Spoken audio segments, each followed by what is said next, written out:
prevenção é muito importante para assim nós por conscientizar, educar nos comunidade de uma vida mais saudável para cuidar boa saúde. O aqui que botar comer, que botar consumir, participar ativamente no exercício, cuidar boa saúde mental e também Expo aqui está servir conteúdo de nosso Plano Nacional de Prevenção. Estou muito contente com o DVG, Departamento de Saúde Pública, tracker de Expo aqui conjuntamente com o Health Promotion Seguro, a senhora Evers, como estão para tracker aqui desde o começo, danke na DVG, nós queremos agradecer também ao Ministério por estar participando conosco também durante a Expo, bonita de essa aqui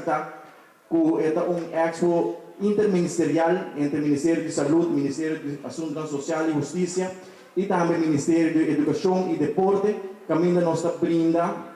uma plataforma única para a comunidade ter acesso na toda a fundação, toda a organização que brinda informação para nos ajudar na causa de prevenção para nós ter uma comunidade mais saudável. Eu quero, em primeiro lugar, felicitar o colega ministro, Sr. Dange Odiber, que a organizar e arranca full projeto aqui. Nós, for o nosso ministério, também quero organizar expo que está enfocado somente na parte de saúde mental, mas nós vamos unir força e de forma aqui é uma atividade grande que ainda brinda mais informação a ainda. Eu quero agradecer também a todos os profissionais que participam na atividade aqui para de forma a percorrer que a atividade aqui está exitosa também.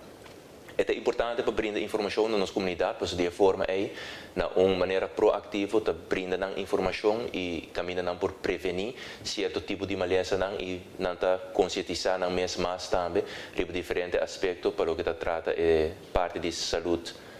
pública, é parte de saúde mental e é parte, obviamente, também de diferentes ajuda que podemos brindar no terreno social. Junto com o colega ministro, Sr. Dange Odiber, e colega de parte de fração de MEP, Sr. Hendrik de Vreden, nós estamos aqui e nós podemos e agradecer também todos esses que participaram no evento aqui. Evento hopi bom organizar, hopi team de Expo aqui dentro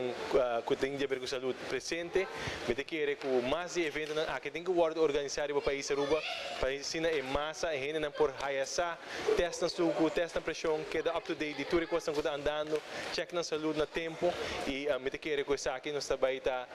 indicando Aruba para seguir a direção de ter healthy lifestyle, vida saudável, para assim nós ter bem-estar e saúde como prioridade da nossa comunidade.